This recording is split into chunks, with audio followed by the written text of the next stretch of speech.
Então, muito bom dia. Queria, antes de mais, felicitar-vos pela tomada de posse neste Conselho Nacional de Ciência, Tecnologia e Inovação, que foi agora nomeado pelo Sr. Ministro da Educação, Ciência e Inovação, e desejar-vos votos de muito sucesso nesta tarefa. Hoje estamos aqui para falar especificamente do regime jurídico das instituições de ensino superior, no âmbito de um grupo de trabalho que foi criado no Parlamento e na Comissão de Educação e Ciência, precisamente para avaliar a revisão deste regime jurídico. Esta audição vem no seguimento de muitas outras que temos feito a diferentes atores relevantes para este processo e por isso também queremos desde já agradecer a vossa disponibilidade para reunirem connosco. A audição vai iniciar-se com uma intervenção da vossa parte inicial de 15 minutos, depois seguem-se as intervenções dos grupos parlamentares, 5 minutos cada grupo, e no final usarão novamente da palavra para uma intervenção final de 15 minutos. Portanto, passo desde já a palavra ao Sr. Presidente. Muito obrigado, muito bom dia. Antes de mais, também muito obrigado pelo convite. Sei que é um convite que já tem algum tempo, mas a nossa tomada de posse aconteceu só em novembro e depois, entretanto, tivemos logo também pedidos de pareceres por parte do Governo relativamente a diversas matérias e no que diz respeito ao RGES, portanto, nós, para além do parecer que elaboramos e que nos foi solicitado por este grupo de trabalho, também elaboramos um parecer a pedido do Governo relativamente àquilo que é o trabalho que está em curso no sentido de uma intervenção legislativa neste âmbito. E, portanto, nós hoje, comigo estão aqui o professor Tiago Sequeira, que coordenou a nossa comissão especializada neste tema, onde faz parte também o professor Pedro Oliveira. E, portanto, eu se calhar fazia aqui um breve resumo daquilo que foi o parecer relativamente ao vosso pedido e depois, se calhar, também, se for do interesse, faríamos um pouco também aquilo que são as recomendações que nós já indicamos mais no sentido futuro e não tanto de avaliação. Portanto, aquilo que nós, relativamente ao RGES, o que é que foi aquilo que foi discutido no CNCTI, foi de facto que é um regime que veio transformar o ensino superior em Portugal e, portanto, passados estes 16 anos e que trouxe um conjunto de melhorias significativas ao sistema e que, naturalmente, passados 16 anos e apesar das intervenções que já existiram nesta legislação, há provavelmente aqui uma boa oportunidade de fazer esta avaliação de impacto que está a ser feita e de modernizar também o próprio enquadramento legislativo para que possamos ter um sistema de ensino superior mais competitivo e mais alinhado com as necessidades da sociedade e da economia e do mundo atuais e, portanto, parece-nos muito oportuno que se faça este pensamento e que se faça, de facto, uma intervenção na legislação que está em vigor. Do ponto de vista do impacto e da necessidade, portanto, nós encontramos esta oportunidade. Nos desafios que o regime atual tem, e eu vou aqui sumarizar, depois o professor Tiago fará aqui uma intervenção um bocadinho mais profunda, mas identificamos aqui, por um lado, os desafios do regime atual, a autonomia e a sustentabilidade das entidades do ensino superior, nomeadamente uma limitada autonomia da gestão financeira, patrimonial e de recursos humanos, que nos parece merecer um olhar atento, um subfinanciamento crónico e que muitas vezes sem previsibilidade orçamental, que depois levanta muitas dificuldades a um sistema que se quer mais autónomo, mas que depois com as dependências que tem e com a falta de previsibilidade acaba por ter aqui dificuldades naquilo que são planos de mais longo prazo. Há aqui um tema que nos parece também importante, que é o tema do desafio das propinas estarem fixadas por lei, reduzindo a capacidade de diferenciação das IES, e aqui não estamos a dizer que tem que ser uma liberalização, mas haver algum nível de autonomia parece-nos bastante relevante e, portanto, isto naquilo que são a autonomia e sustentabilidade das IES. No que diz respeito à governação, governança e gestão, o modelo do Conselho Geral e da eleição do reitor, na nossa perspectiva, precisa de mais transparência, mais independência, e isso parece-nos um tema muito importante, ou seja, de facto, no modelo de governação, a ideia inicial que foi debatida de que o Conselho Geral faz todo sentido enquanto órgão supervisor, parece-nos que faz todo sentido, mas depois acabou por, provavelmente, ter ali outro tipo de funções e a própria eleição do reitor ficou muito, diria, muito ali presa num órgão com, eventualmente, menos diversidade do que aquilo seria necessário. Depois, um tema que nos parece também muito relevante, a falta de mobilidade docente, agravando o tema da endogamia académica e que depois aqui os meus colegas, que são eles académicos, eu não sou, poderão falar também um pouco deste tema e da importância de se poderem tomar medidas no sentido de se evitar esta questão. Depois a questão da avaliação e qualidade, processos de acreditação e qualidade de cursos, por exemplo, processos de acreditação burocráticos e rígidos. Portanto, isto ultrapassa um pouco o tema do RGES, mas nós depois na recomendação que fizemos da questão da própria A3ES e, portanto, dos sistemas de acreditação dos cursos que têm procedimentos, têm timings que não são compatíveis com o mundo em que vivemos em termos de necessidade de velocidade, quer dizer, lançar um curso de ensino superior hoje continua a demorar um tempo demasiado grande para aquilo que muitas vezes são as necessidades que as próprias IES têm e, portanto, parece-nos também necessário olhar para estas regulamentações que não são exatamente no RGES, mas que estão interligadas. E depois o tema do sistema binário e do ensino politécnico, que nos parece de facto que a manutenção do sistema binário é importante, garantindo a especialização de cada um das partes deste sistema, em particular do ensino politécnico, e depois há aqui umas coisas mais de detalhe, como a revisão do título de especialista. E depois temos recomendações prioritárias, mas eu se calhar deixaria as recomendações para falarmos mais tarde. Tiago. Muito obrigado. Muito obrigado, senhoras e senhores deputados, pelo convite para estarmos aqui. Então, detalhando um pouco aquilo que foi a nossa reflexão, o nosso parecer sobre o RGES, quer nesta fase, quer na fase de parecer sobre o projeto, da proposta de projeto de lei que nos foi apresentada.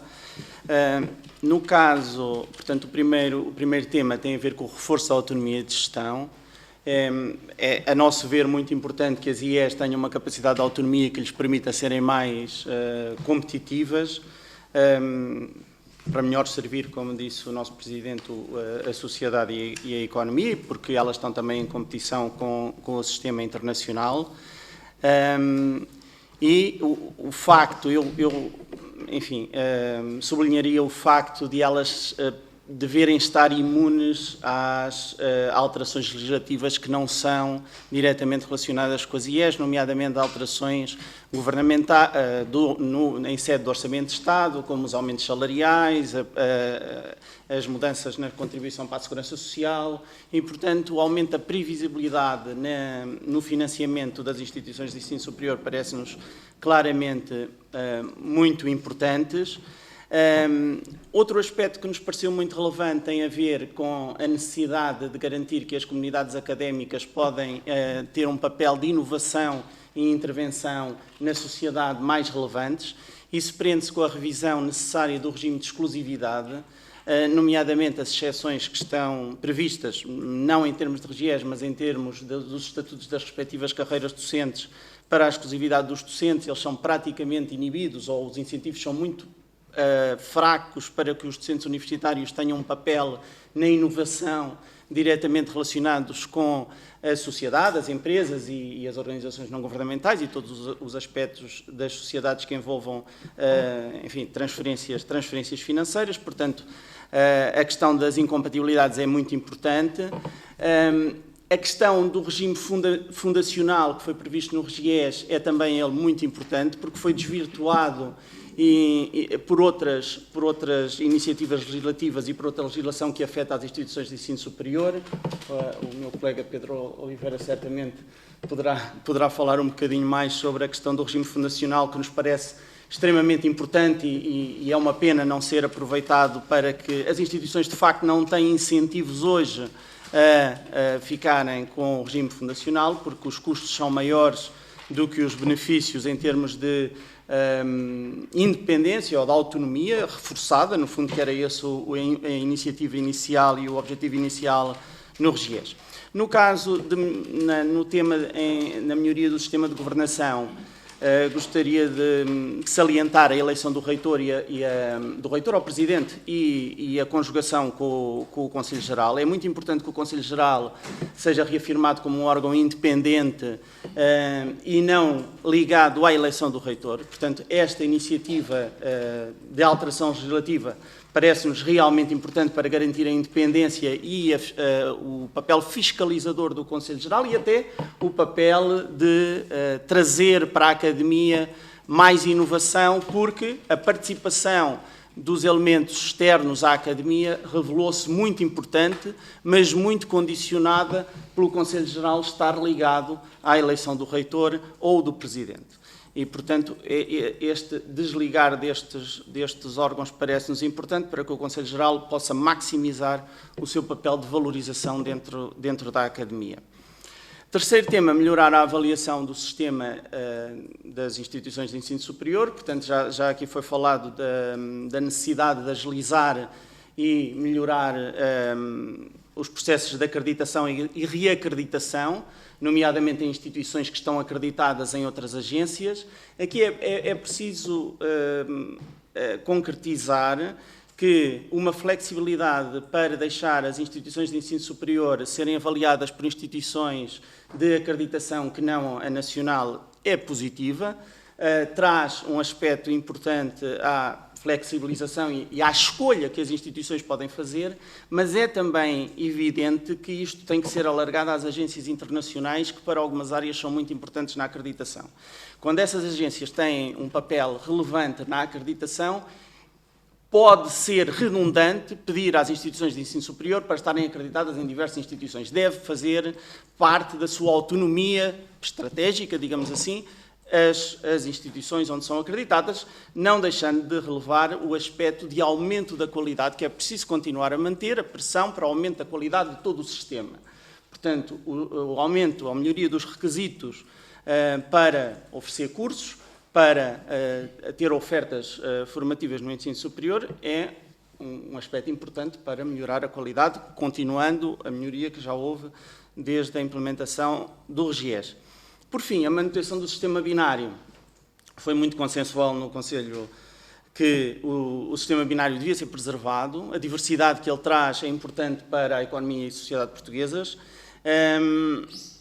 Embora possa haver uma equiparação em termos de designação ou qualidade, se quisermos, com as universidades politécnicas, mas é importante que o foco continue a ser a ligação às profissões, à sociedade e à economia, de uma forma muito relevante. E aqui detalhamos a questão da regulamentação do regime de especialista, porque esse regime é um regime específico do ensino superior politécnico e é um regime que tem a ver exatamente com as características do ensino superior politécnico com a ligação da sociedade. Regime esse que também foi um pouco desvirtuado, permitindo que os especialistas se doutorassem e integrassem a carreira. Portanto, a implementação do regime não foi, pensamos nós, de acordo com a intenção do legislador inicial. E terminaria esta. Muito obrigado. Se calhar eu reforçava só aqui 2 ou 3.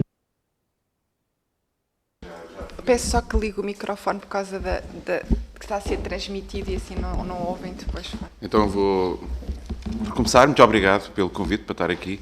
Se calhar gostava só de reforçar alguns dos pontos que os meus colegas já aqui referiram. E apesar de eles já terem dito quase tudo, eu se calhar até aproveitava para partilhar algumas experiências da minha própria instituição, porque talvez elas possam ajudar a ilustrar alguns desses aspectos. Se calhar começava por um aspecto que eu acho que é muito importante para a generalidade das boas instituições de ensino superior pelo mundo fora, que é a questão da endogamia, ou neste caso, da não existência de endogamia, o chamado inbreeding, não é? Eu acho que não há nenhuma boa universidade por esse mundo fora que, de facto, e se calhar há uma exceção que é a Universidade de Harvard, mas que recruta os seus próprios doutorados.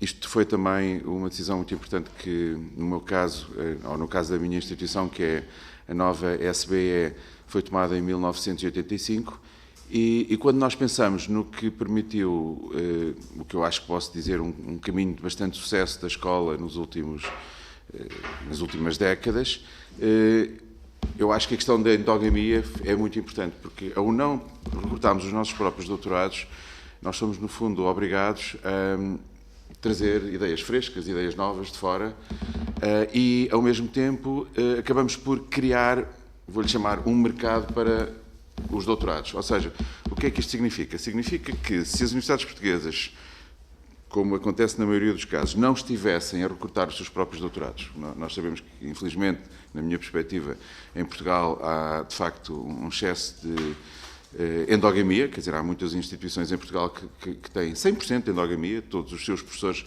foram doutorados na própria instituição. Portanto, isto, quer dizer, obviamente, mostra logo que não houve muita renovação de ideias, porque funciona quase como uma monarquia, não é? Ou seja, os professores têm os seus alunos que depois lhes sucedem.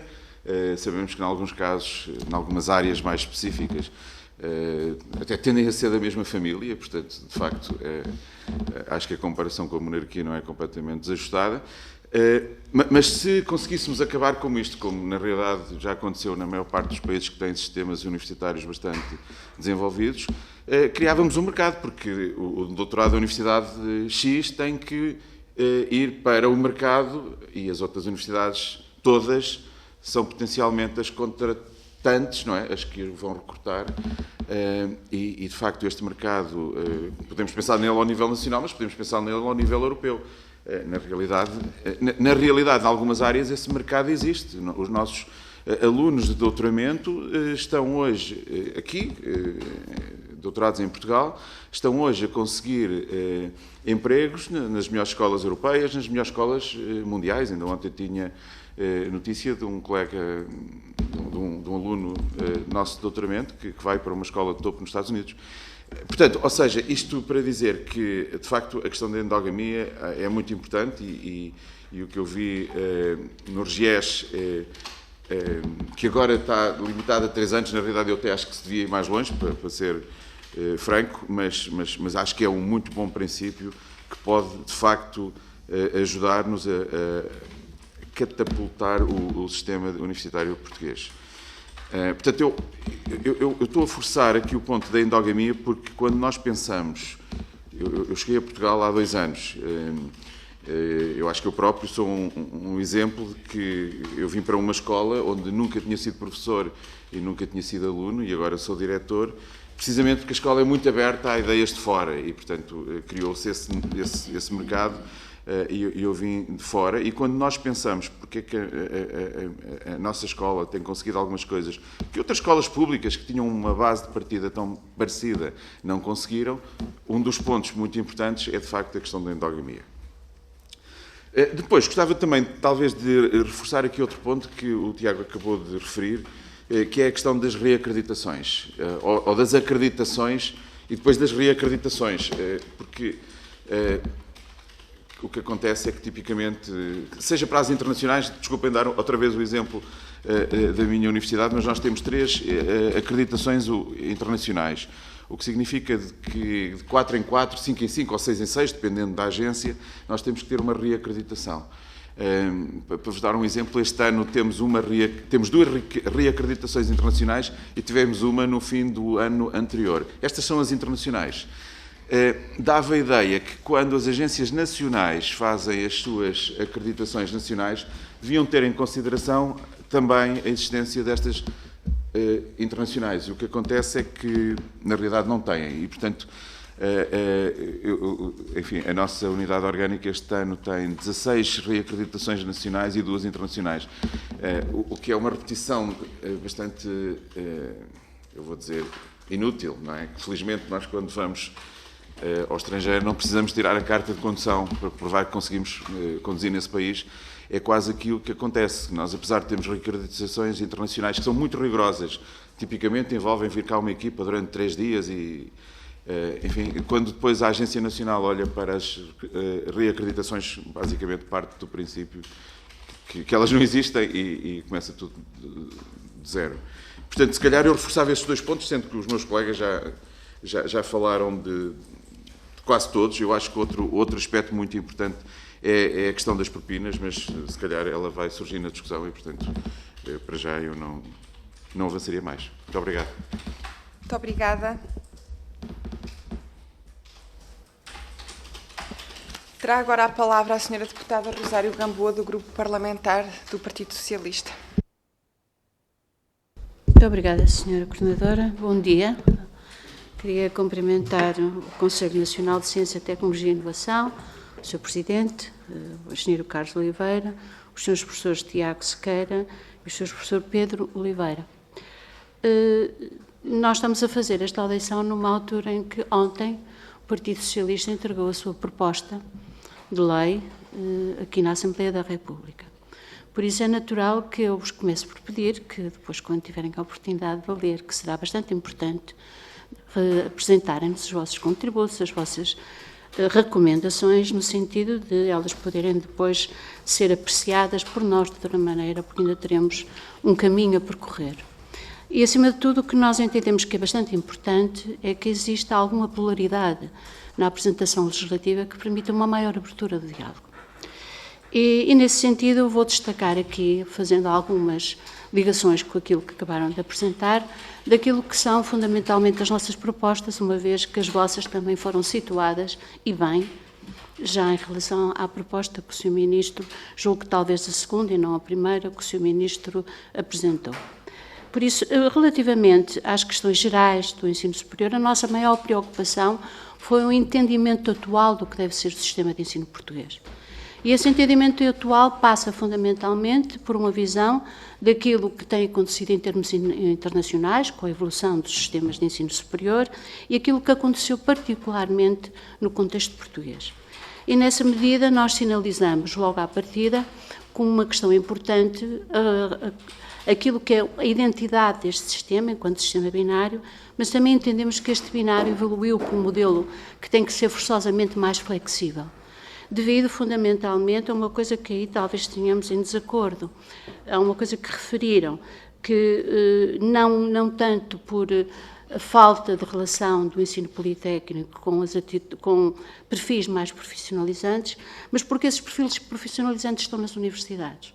Os senhores vêm de universidades onde o perfil profissionalizante é uma componente fundamental da vossa formação. Quando falo em profissionalizantes, estou a falar em técnica. Estou a falar em profissionalização ao nível do ensino superior, como é óbvio, não é? Pronto. E, nesse sentido, nós também fizemos uma manutenção do ensino, do modelo binário, entendendo, por isso, esta minha deriva tem a ver com a necessidade de flexibilidade no entendimento desta relação entre os dois subsistemas, e entendendo que a relação entre os dois subsistemas, como a relação de todo e qualquer elemento dentro de um sistema, é bastante importante. Por exemplo, reforçamos bastante e entendemos que é fundamental a figura dos consórcios, dando-lhe algum figurino mais preciso. Evidentemente que nesta diferenciação impusemos um conjunto de quesitos para caracterizar os tipos de instituições, em particular, por exemplo, no que diz respeito às universidades politécnicas, onde entendemos que elas deviam ter um conjunto de requisitos para serem consideradas universidades politécnicas em paridade com as universidades. Depois, dentro desse sistema, também nós entendemos que a autonomia era fundamental, era talvez aquilo que desde sempre foi reconhecido como um eixo fundamental das instituições de ensino superior. A autonomia relacionada com a sustentabilidade, com a previsibilidade, com a flexibilidade, mas a autonomia fundamentalmente também para as instituições poderem encontrar a sua própria identidade, dentro do sistema. E essa identidade passa, por exemplo, uma das coisas que os senhores referiram, por exemplo, de alguma capacidade de resposta, não só mais articulada com o mercado de trabalho, mas mais rápida e enérgica, o que não é compatível, por exemplo, com os sistemas de avaliação e de acreditação que estão em cima da mesa, e aí acompanhamos, genericamente, aquilo que disseram e achamos que são questões importantes. Mas também, fundamentalmente, as questões que têm a ver com a transferência de conhecimento e com a ligação à sociedade, que foram as grandes questões onde o ensino superior, em nível internacional e em Portugal, foi desafiado nestas últimas décadas a dar uma resposta muito mais eficaz, muito mais efetiva, muito mais célere. Temos 2 relatórios em cima da mesa, no que diz respeito à Europa, a Letta e Draghi, e esses 2 relatórios apresentam questões bastante importantes, que são desafiantes e que têm que ser tidos em linha de conta. Depois também gostava de destacar que também entendemos que as instituições têm que ter autonomia, sustentabilidade, mas têm que ter uma vivência democrática interna que permita a coesão e a participação de todos os elementos. Daí que as questões referentes aos modelos de governação, como, por exemplo, o Conselho Geral e a eleição do reitor, nós também entendemos que devem estar separadas. Entendemos que o Conselho Geral não é só, é um órgão, fundamentalmente, que acompanha as políticas e fiscalizadores, e no acompanhamento das políticas ainda tem uma extensão estratégica. E essa extensão estratégica não pode ser perdida. Não é um fiscal, no sentido restrito do termo.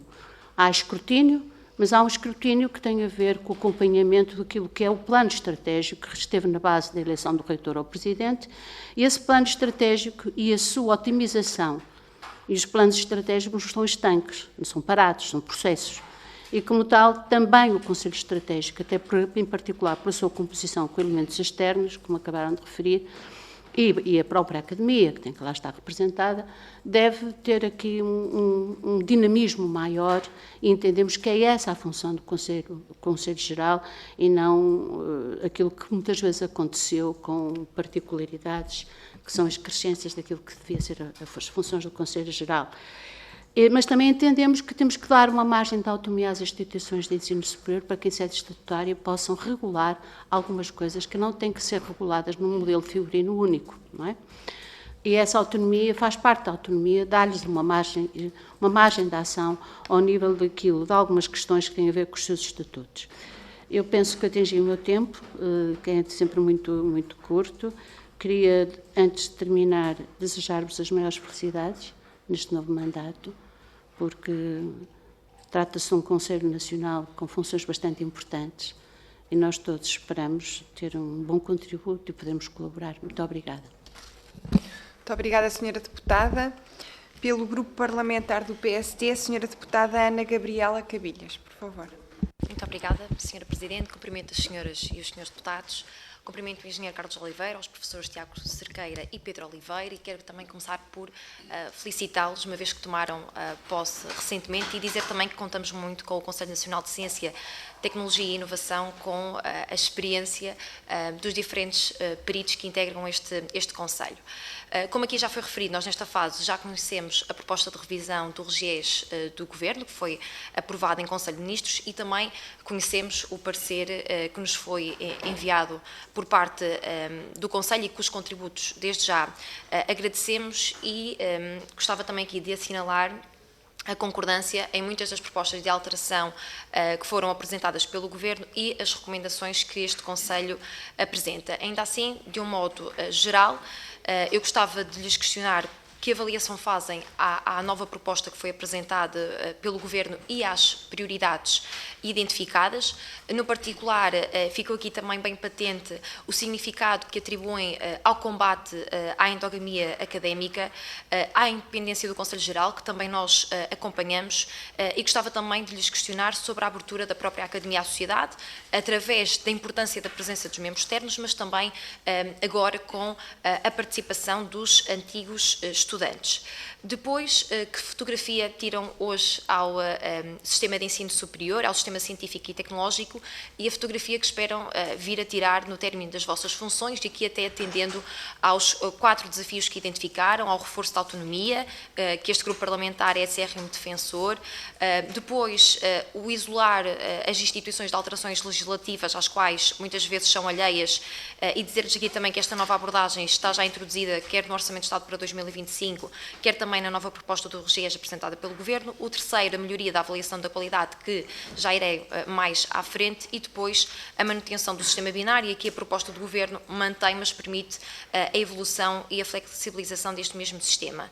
Eu gostava de aproveitar a oportunidade para explorar convosco questões que vão e que ultrapassam o âmbito do RGES, mas que são essenciais ao desenvolvimento do sistema, e aqui tendo sempre como partida este instrumento fundamental ao ensino superior enquanto documento estruturante. E, portanto, tenho aqui algumas questões que gostava de explorar. Primeiro, que legislação complementar consideram que deve ser revista a par desta reforma do RGES? Depois, como olham para a articulação entre a carreira de investigação científica e a carreira docente, permitindo até, ou evoluindo até por uma fluidez e uma flexibilidade de perfis ao longo da própria carreira, e também os seus potenciais benefícios, quer para a inovação pedagógica, quer para a ligação entre a sala de aula, seja em que formato for, e os próprios laboratórios, e depois o contributo para o valor que é retirado da formação.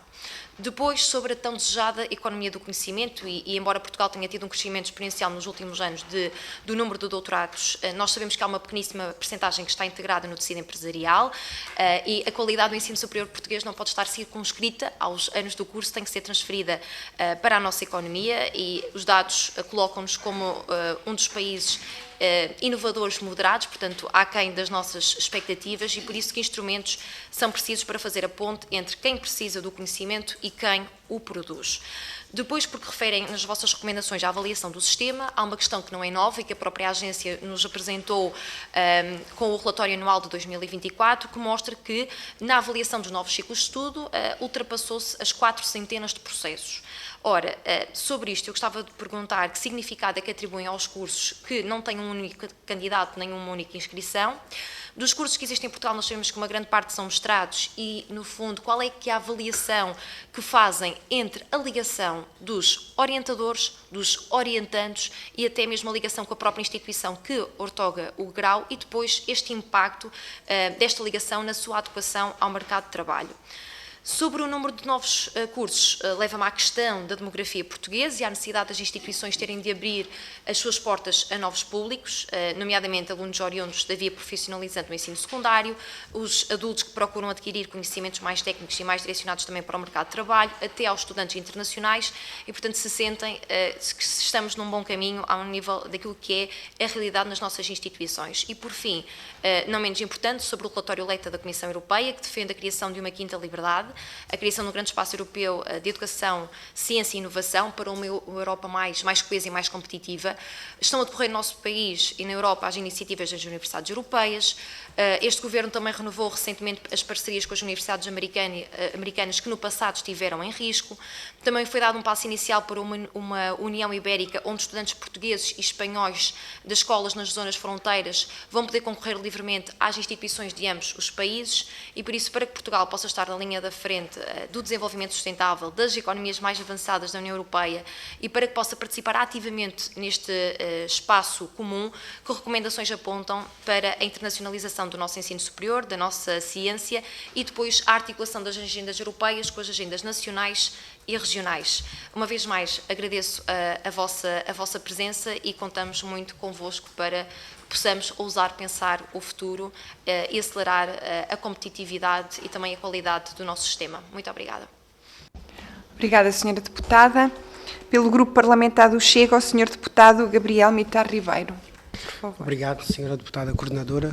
Saúdo as senhoras e o Sr. Deputado e saúdo os representantes do Conselho Nacional de Ciência, Tecnologia e Inovação, o Engenheiro Carlos Oliveira, o professor Tiago Sequeira e o professor Pedro Oliveira. Já tem muitas questões, eu coloco só mais uma e no resto vou fazer comentários. É saber se o parecer que elaboraram já teve reações da parte do Ministro da Educação, Ciência e Inovação. pelo menos se podem antecipar a sensibilidade do Governo às vossas propostas, confrontando com a proposta já apresentada pelo Governo. Isto porque eu tenho que vos dar os parabéns pelo parecer que apresentaram, elaboraram e pela apresentação inicial que fizeram. Para mim é difícil dialogar convosco porque concordo praticamente com tudo o que lá está. Portanto, vejam um aspecto. Não recomendam a alteração do modelo de gestão das instituições do ensino superior, isto é, desviam o foco da revisão do RGES de disputas políticas internas às instituições. Não vão para aí. O vosso foco parece estar na aposta na qualidade. Qualidade do conhecimento, qualidade da formação.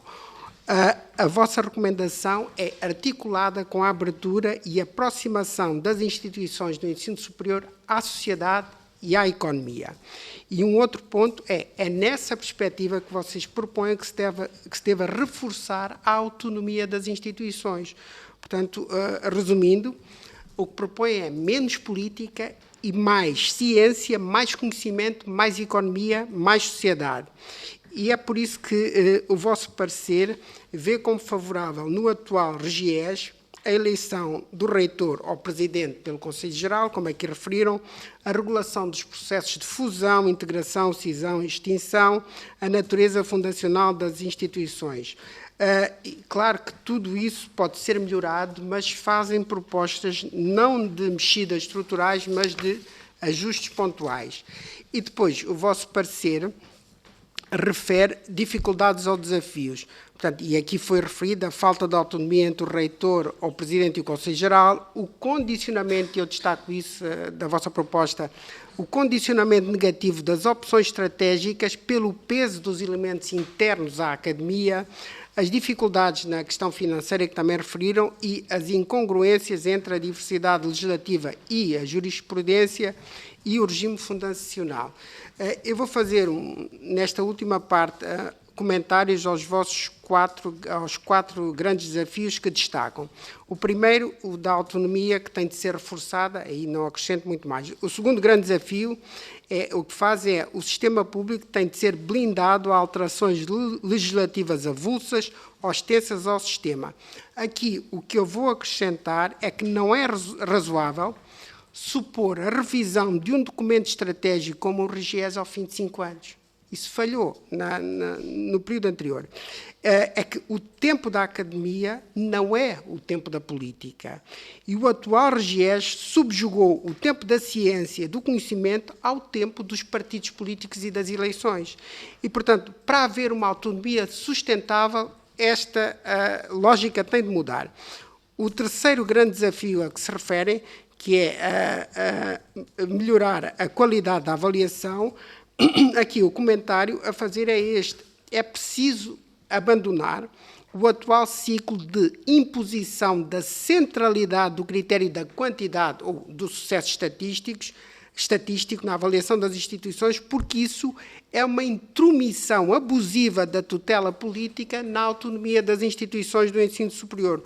Portanto, o critério da qualidade do conhecimento, da qualidade da formação deve passar a ser central e deve passar a ser um objetivo comum das comunidades académicas e da classe política. Portanto, o vosso parecer não diz, mas eu digo, por imposição da classe política, a lógica do facilitismo nas avaliações foi transitando do ensino básico e secundário para o ensino superior.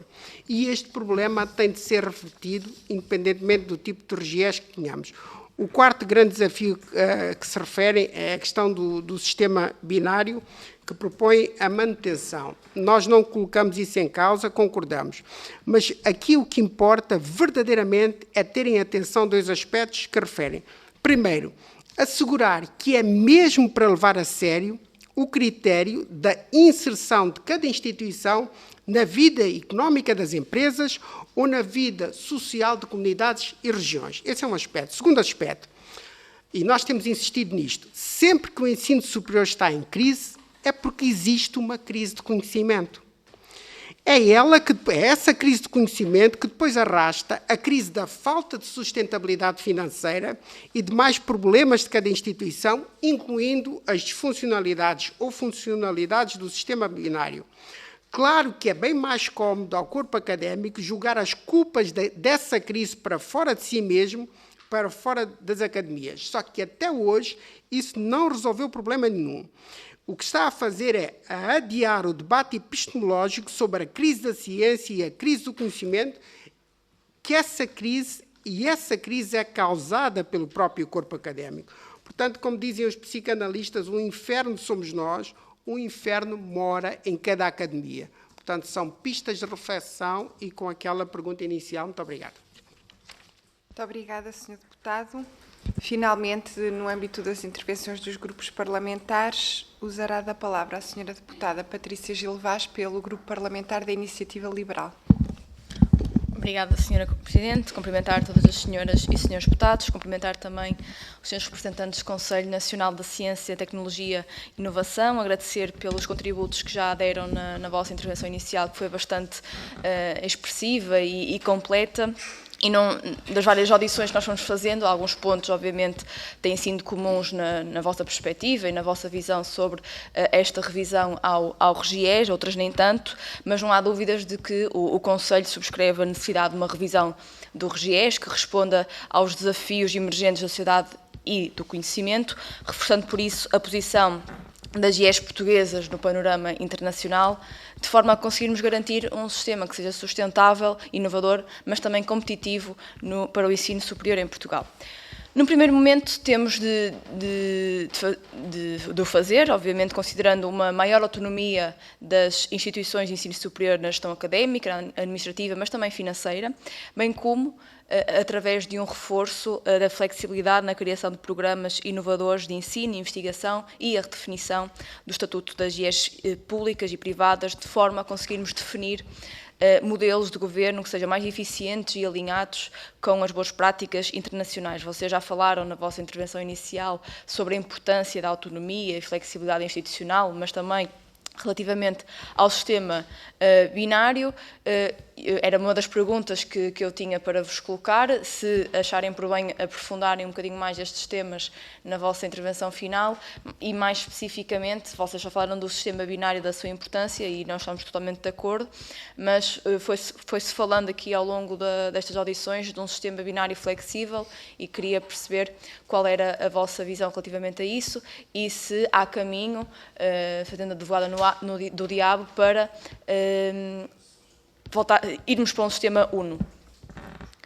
Relativamente à integração efetiva entre as IES e os Centros de Investigação e Desenvolvimento, que são promotores de sinergias entre a formação académica e a investigação científica, o estabelecimento de mecanismos que incentivem a mobilidade de investigadores e docentes entre instituições de ensino e unidades de investigação, bem como a realização de parcerias estratégicas com empresas e organizações do setor produtivo, reforçando a transferência de conhecimento e tecnologia, importa perceber a vossa opinião relativamente à aproximação do ensino superior à ciência, tecnologia e inovação, através de parcerias estratégicas e mobilidade de investigadores, porque tem sido também um dos temas falados e nós já fizemos algumas audiências em que este tema foi abordado.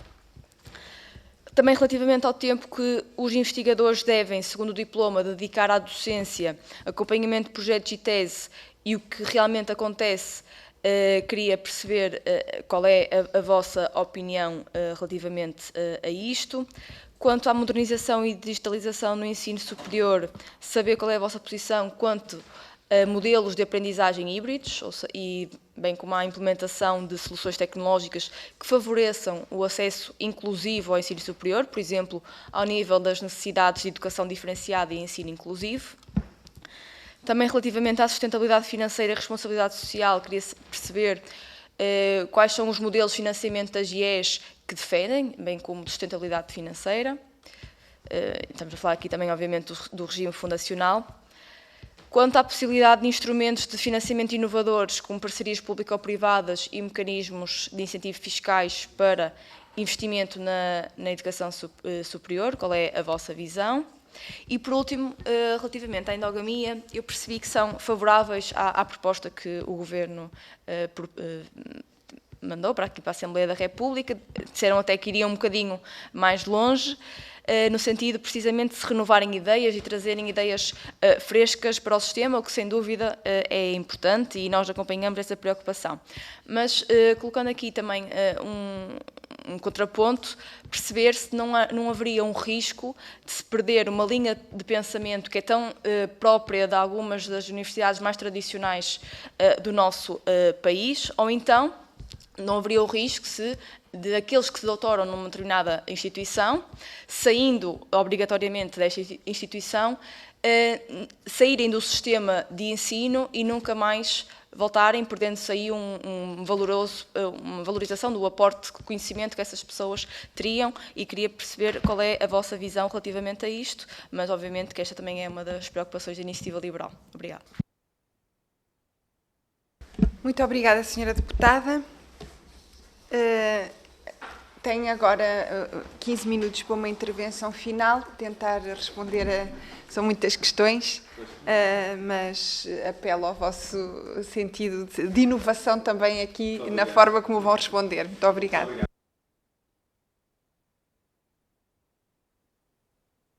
O conjunto de questões e de reflexões que aqui nos provocam são de facto muito relevantes, mas que não são possíveis de ser respondidas em 15 minutos. Eu acho que vamos tentar aqui, de algum modo mais telegráfico, dar algumas respostas. Eu acho que a primeira coisa que gostava de dizer é que o CNCTI não acha que a alteração ao RGES deve ser uma coisa meramente nem cosmética, nem de pequenos ajustes. Acho que é uma oportunidade que temos, passados estes 16 anos, de fazer uma mudança o mais estrutural possível que permita o alinhamento com aquilo que é uma visão para o futuro, e se esta legislação durou 16 anos e está agora a ser revista, que seja a oportunidade, de facto, de se fazer aqui mudanças significativas, eventualmente com alguns riscos, mas também eu diria que é para isso que existem mecanismos de revisão e de avaliação contínua, e, portanto, eu diria que essa é uma oportunidade que não se deveria perder. Portanto, aqui é uma perspectiva, não vou dizer do CNCT, porque não debatemos neste detalhe, mas a minha perspectiva mais pessoal é que é aproveitar a oportunidade para fazer as mudanças que de facto são fundamentais. Eu ia falar aqui de um tema já da questão da valorização económica e social do conhecimento. E à pergunta da Sra. Deputada e também sobre o que é preciso fazer. Eu diria que há aqui para mim este é o tema mais fundamental, que é como é que nós valorizamos o conhecimento e que o tornamos em valor económico que nos permita ter o país com os apoios sociais e o país social que nós queremos ter, e a Europa social. E diria que este é um grande desafio que nós temos, porque isto não passa só, é demasiado sistémica esta pergunta, isto não passa só pela reforma das IES, porque nós, para termos transferência de conhecimento, que é um termo que já agora eu acho pouco atual, nós queremos mais co-criação de conhecimento, porque não há, de facto, esta ideia de que há um sistema que cria conhecimento e que depois é transportado quase como se fosse um certo que é passado para as empresas ou para a economia. Isso não existe. Existe muito mais um modelo de co-criação em que, desta interseção de percepções e de conhecimentos diferentes da sociedade, vindos da sociedade civil, seja das empresas, seja da academia, se conseguem encontrar soluções mais eficientes para os desafios que temos pela frente. E isto, o que eu quero dizer é que não basta resolver o problema do RGES ou do ensino superior. Nós precisamos olhar para isto de uma forma mais sistémica, porque precisamos de empresas com escala, de empresas que olhem para a inovação no médio e longo prazo e que, sim, essas são as empresas que podem tirar valor daquilo que o sistema que as IES podem fornecer, porque não são as IES que vão resolver o problema da amanhã de manhã que as empresas têm. E num tecido empresarial muito atomizado, muito fragmentado e muito baseado em pequenas e médias empresas, há muita dificuldade destas empresas terem uma visão de médio e longo prazo que só com essa visão é que se pode ir às IES e pedir, digamos, que ajudem a resolver os problemas do futuro. Isso eu diria que é um desafio muito grande que Portugal tem, mas que é um desafio europeu e que nós estamos a ver com esta revolução que temos em curso, em particular deste tema muito alargado e abrangente da inteligência artificial, de que precisamos de muito mais agilidade nos sistemas. Quando referimos, e voltando aqui ao tema das acreditações, da decisão de lançamento de nova formação, é fundamental, não só na formação com frente de grau, porque essa aí é que tem acreditação, mas depois num tema fundamental que é a formação ao longo da vida, e também este foi um tema que nós debatemos e que tem sido também alvo de discussão, que é de facto, a Sra. Deputada Ana Gabriela Cabilhas referiu, que é a universidade como um ponto que recebe a sociedade, independentemente de ter informação superior anterior, e portanto ser uma forma de os cidadãos poderem ter acesso a conhecimento, independentemente de terem ou não formação superior à anteriori. E, portanto, na formação ao longo da vida parece ser também um tema muito relevante. Mas eu gostava, neste tema da valorização económica do conhecimento, dizer que isto é, de facto, uma dança entre diversos atores e nós precisamos de resolver não apenas, ou melhorar o sistema do ensino, os sistemas e a legislação relativa ao ensino superior, mas também olhar muito para a economia e para as empresas e como é que temos interlocutores que possam ter uma conversa que leve a resultados. Se calhar, tentando só correr, depois passava aqui aos meus colegas, ou iríamos passar... Sr. Deputado Rosário Gamboa, nós ontem tivemos acesso muito rápido à proposta de lei do PS e, portanto, não temos ainda oportunidade de fazer comentários, mas seguramente, se for esse entendimento, poderemos depois fazê-lo. Um tema aqui que foi um modelo binário mais flexível. Eu gostava de perceber o que é que isso quer dizer, ou o que é que quer dizer em concreto, porque eu acho que se existe um modelo binário, ele tem que ser, e nós aquilo discutimos, tem que haver uma diferenciação clara, porque se esbaterem as fronteiras, para que é que existe um sistema binário? Portanto, as funções de cada um destes atores deste sistema binário devem estar bem claras na sociedade, podendo naturalmente haver alguma sobreposição, daí não haveria nenhuma, na nossa entender, nenhum problema de maior, mas acho que é importante uma clarificação sobre a função que nós esperamos, ou que se espera que estes sistemas tenham na sociedade, porque acho que aquilo que pior poderia acontecer, e no passado usou-se esta expressão, era termos universidades de primeira e universidades de segunda. Eu acho que nós devemos ter institutos politécnicos ou universidades politécnicas de primeira e universidades de primeira, portanto, cada uma cumprindo o seu papel claro na sociedade. Relativamente à questão e isto vai cruzando com vários pontos, que nos parece central, de facto, o papel do Conselho Geral, a forma como é feita a eleição do reitor tem que ser muito mais democrática, muito mais aberta, como aqui foi dita na nossa perspectiva, mais independente de questões políticas, da política apenas interna, e daí vemos com muito bons olhos uma abertura muito maior a um Conselho Geral que tenha mais paridade entre elementos externos e internos. Agora, as boas práticas internacionais trazem, mesmo para a governação das empresas, pessoas que não estão na atividade do dia-a-dia, precisamente para que estes conselhos e estes órgãos de governação não sejam meramente, e como a Sra. Deputada dizia, a Sra. Deputada Rosário Gamboa dizia, não apenas para resolver as questões comezinhas internas, mas para olharem para a visão. E muitas vezes quem vem de fora é quem desafia o establishment a olhar e a pensar de forma mais futurista. E, portanto, eu diria que aqui um Conselho Geral que pudesse ter uma paridade entre elementos internos e externos, isto eu diria que para o sistema é algo muito difícil de assumir, mas hoje nós temos empresas cotadas no mundo que têm na sua administração um número de administradores que são executivos e não executivos paritário. Isto quer dizer que, de facto, e isto liga depois também muito com o tema da endogamia, porque, de facto, é o que estamos a falar. É a endogamia também do pensamento, é poder haver desafio, poder haver a capacidade de questionar, portanto, na vertente de supervisão, que é fundamental e que deve ser reforçada, mas também com este papel muito mais estratégico e muito menos operacional. Aliás, nós nos debates muitas vezes tivemos que a presença do reitor é quase uma obrigatoriedade nos Conselhos Gerais, não teria que ser. Portanto, o Conselho Geral poderia viver em que o reitor representa a parte executiva da gestão da IES, mas em que há aqui uma visão mais estratégica que pode ser coordenada. E, portanto, isto poderia ter um papel e um poder grande neste pensamento mais aberto também a nível da eleição do reitor. Portanto, já agora, nós não temos acesso à proposta final do Governo. A resposta ao Sr. Deputado relativamente... Nós fizemos um outro parecer inicial a uma primeira proposta que o Governo nos fez chegar e, portanto, entendemos, e pelo feedback que tivemos, que foram incorporadas recomendações que nós lá colocamos, mas não tivemos ainda, porque penso que vai ser hoje, por aquilo que percebi, aqui na Assembleia da República, disponibilizada a proposta de lei do Governo, pelo menos foi esse o entendimento que... Eu vou interromper só, porque é uma informação importante. A proposta já está disponível, deu entrada ontem e está disponível já no Parlamento. A proposta do Governo e a proposta que também referiu a deputada Rosário Gamboa do Partido Socialista. Nós ainda não tivemos acesso, porque nos foi indicado que seria disponibilizada pelo Governo hoje, pela Assembleia da República, portanto estávamos a aguardar, mas o feedback que tivemos foi de que houve uma incorporação daquilo que foram algumas das propostas que fizemos. Relativamente À questão da endogamia, depois passarei aqui aos meus colegas.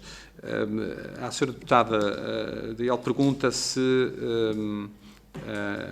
pode haver aqui um desafio se estas pessoas saíssem das IES e não regressassem ao sistema. Eu diria que isso seria uma excelente notícia para o país. Queria dizer que nós tínhamos empresas e o sistema a poder absorver doutorados e a poder absorver pessoas com um nível de conhecimento em que a economia absorve e, portanto, eu diria que seria um bom indicador de output do sistema, isto é, e já agora fazendo esta referência também, eu diria que também uma evolução para termos mais indicadores de output, de saída, de resultado e menos preocupados com os indicadores de input ou de gasto seria também muito relevante, mesmo no pensamento sobre os modelos de financiamento que aqui foram ditos, como é que nós podemos financiar o resultado e quem melhores resultados entrega ao país, em função daquilo que seja a missão que seja atribuída, por inversão apenas à quantidade seja dos estudantes, seja do que possa ser feito.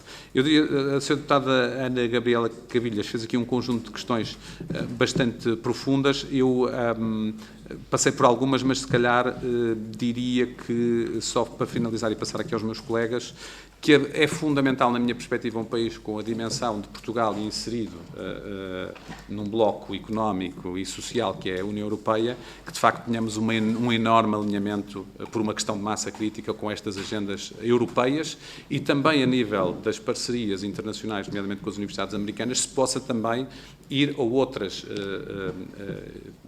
blocos económicos e tentar também fazer essas parcerias que, aliás, aqui a nova ECB tem também feito para além das parcerias que estão contratualizadas pelo Governo e, portanto, isso parece-nos ser uma forma muito importante de trazer mais conhecimento e mais oportunidades que depois tenham eu termino aqui, que depois tenham esta perspectiva de passagem para a sociedade. Parece-me que é fundamental percebermos que as universidades ou as IES não são apenas centros de formação de indivíduos, esse é um tema fundamental, mas são também um centro onde se cria ciência, onde se cria conhecimento, que depois tenha, de facto, uma translação para a economia e para a sociedade. E esse sistema não está a funcionar muito bem na Europa, nem está a funcionar muito bem em Portugal, mas eu acho que a mensagem que queria deixar aqui é que isto não depende apenas das IES. Também depende muito das IES, mas depende de um olhar mais alargado. E passava aqui aos meus colegas, já tendo ocupado bastante do tempo. Muito obrigado. Vou tentar ser telegráfico e inovador.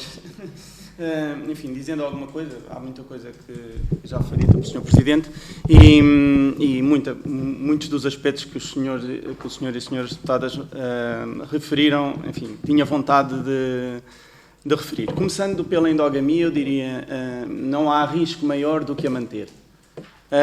A endogamia é, de facto, o pior problema que afeta a economia portuguesa, não somos só nós a dizê-lo, a OCDE já o disse, vários relatórios internacionais o dizem, e de facto, o melhor serviço que podem os senhores legisladores fazer ao país é manter uma proposta de controlo da endogamia sem mitigação. Nós, de facto, não tivemos acesso à última proposta, mas o que é considerado pelos avaliadores e pelos pares internacionais é que a endogamia é avaliada pelos doutoramentos, não pelas licenciaturas e pelos mestrados, e, de facto, tudo aquilo que já aqui foi dito sobre os prejuízos que a endogamia acarreta para a academia portuguesa são evidentes. Segunda questão, a legislação que deve ser adequada em consonância com a adequação do RGES. É obviamente necessário adequar o ECDU, adequar o Estatuto da Carreira Docente do Ensino Superior Politécnico e o regime jurídico dos graus e diplomas, em consonância com aquilo que se fizer, nomeadamente deixando às instituições de ensino superior uma maior autonomia para identificarem a sua própria estratégia, o seu próprio caminho, mas também regular, obviamente, a posteriori, a qualidade da oferta formativa que é dada. Há uma grande diversidade, nós somos, enfim, já ficou dito tudo o que penso que deve ser dito sobre o sistema binário. Não há sistema binário se ele for completamente mitigado, é o caminho para ele deixar de existir, mas há uma distribuição de qualidade das IES, sejam do sistema politécnico ou do sistema universitário. E essa distribuição de qualidade tem impacto na mobilidade social dos estudantes, na mobilidade social que nós, como país, permitimos aos estudantes. Portanto, o que eu queria dizer é que deve haver um limiar mínimo de qualidade que deve ser garantido e esse limiar mínimo deve ser aumentado, Portanto, nós não podemos ter ofertas formativas, por exemplo, num limiar mínimo de qualidade, em que departamentos não têm, vamos comparar com os hospitais, não têm idoneidade para formar. Okay. Há departamentos e há ofertas formativas que têm, por exemplo, 8 doutorados na área ou 5 doutorados na área. Não é possível fazer uma formação de qualidade com esse nível. Portanto, isso é importante. Último tema sobre a relação das IES com... Último tema que vou referir. E os centros de ID. Eu penso que uma das formas mais importantes a par do RGES, e antes disso, foi a autonomização dos centros de ID relativamente à governação das IES e fazê-los depender de uma agência de financiamento relativamente independente, a par das experiências internacionais. Foi das formas mais importantes que introduziu alguma competitividade no sistema e que os investigadores passassem a ter financiamento autónomo e autonomia para conseguir financiamento. Por outro lado, há obviamente muitos desafios em termos da previsibilidade também, nomeadamente do financiamento da investigação. Por exemplo, não é compreensível que os projetos em todos os domínios científicos estejam a demorar tanto a ter resultados por via da conjugação do financiamento nacional com o europeu. Por fim, quanto ao modelo de financiamento, retomava então apenas o modelo de financiamento. Há aqui muitos aspectos que os senhores e senhoras deputadas referiram que deve ser deixado aos estatutos, à autonomia das instituições. Por exemplo, o tempo dedicado à docência e à ciência deve ser, no âmbito do ECDU, completamente autonomizado. Não faz sentido nenhum ter uns limites entre 6 e 9 horas para os docentes universitários, porque os docentes universitários fazem outras coisas. Quanto a um último tópico relativamente à inovação que se pode introduzir no sistema e se, enfim, na minha opinião, quiserem 2 elementos fundamentais para introduzir inovação no sistema, é, outra vez, o combate à endogamia, sem regimes de transição e sem contemplações, e reforma do regime de exclusividade dos docentes para contemplar atividades de inovação e desenvolvimento e ligação à sociedade, porque sem isso, sem os académicos fazerem a ligação à sociedade, ter os incentivos corretos, não vai haver ligação à sociedade. Por outro lado, doutorados nas empresas, é preciso atuar na economia, não nas IES, porque é preciso haver procura. Muito obrigado. Muito obrigado. Eu gostava também, sabendo que estamos em cima do tempo, de referir 2 ou 3 aspectos, e se calhar focava-me num que foi aqui referido pela deputada Ana Gabriela Cabilhas, a questão da internacionalização. Para referir que nós, felizmente, fazemos coisas bem feitas em Portugal e acho que vale a pena também olhar para elas. E quando pensamos na internacionalização, eu não sei se todos temos neste momento a noção do que está a acontecer em algumas áreas do conhecimento, como por exemplo nas escolas de gestão, de finanças, de economia, onde nós hoje temos as escolas com uma atração internacional bastante notável. Nós hoje... As escolas de economia estão muito bem cotadas internacionalmente, nos rankings, não estou a falar só da minha, estou a falar das 4 ou 5 escolas que, por exemplo, estão nos rankings do Financial Times.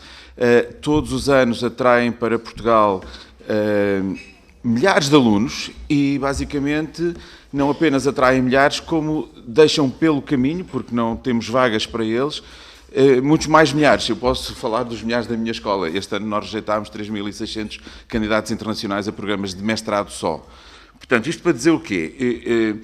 Eu acho que o facto de que hoje temos, por exemplo, nestas áreas de economia e gestão, programas que são top 10 mundial, mostra que foi possível fazer em Portugal algo que se calhar não era muito previsível. Se estivéssemos a ter esta conversa há 5 ou 10 anos atrás, se calhar não acreditávamos que Portugal se podia tornar um destino para estudar. Hoje as universidades, pelo menos em algumas áreas, são de facto destinos para estudar. Nós estamos ao nível de países como os Estados Unidos, como a Inglaterra, a França, a Alemanha, que sempre foram destinos para estudar e agora conseguimos fazer isso em Portugal. E, portanto, eu sabendo que estamos em cima do tempo, eu gostaria de deixar esta sugestão. Eu acho que devíamos todos olhar para o que está a acontecer em algumas áreas, porque o que foi possível fazer na área da economia e gestão é, obviamente, possível fazer nas outras áreas. E como é que se fez? Fez-se porque se fez um caminho que, basicamente, foi aqui discutido em vários... Já falámos de endogamia, mas falámos bastante, por exemplo, sobre questões de agilidade. Obviamente, Portugal precisa que a academia, e Portugal e a Europa, não esteja desligada da realidade. Por exemplo, as questões de inteligência artificial.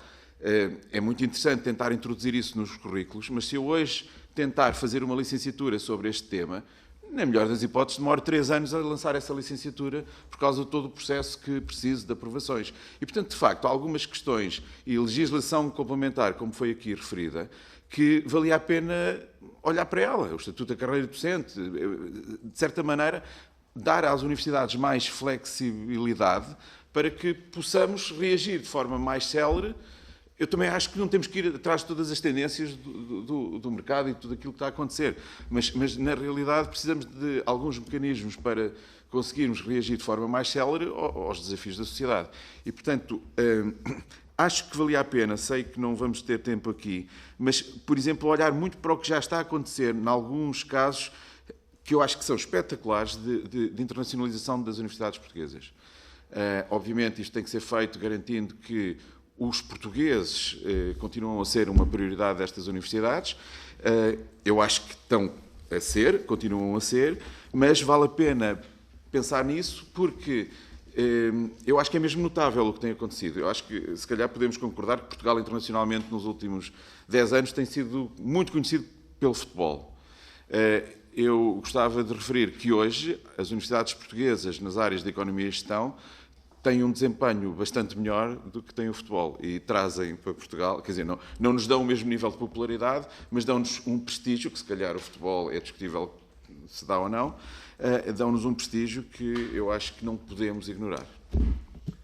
Muito bem, eu só podia, já ultrapassamos o tempo, só terminando, agradecendo obviamente o convite para aqui estarmos hoje, dizer que obviamente deixamos muitas perguntas por responder e seguramente não fomos na profundidade que poderíamos e gostaríamos de ter ido e, portanto, dizer que o Conselho naturalmente está disponível para sempre que o entenderem, sermos consultados para a emissão de pareceres ou daquilo que entenderem. E, portanto, muito obrigado a todos os seus deputados e senhores deputados. Muito obrigado.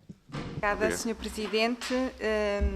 Queria, em nome do Grupo de Trabalho, agradecer não só o parecer que enviaram por escrito sobre este tema, como, mais uma vez, a reunião que tivemos hoje, e também dizer que, da parte do Grupo de Trabalho e dos diversos grupos parlamentares, há também toda a disponibilidade para receber todos os contributos que considerem relevantes até estar finalizado o processo, que ainda temos algum caminho pela frente. Muito obrigada.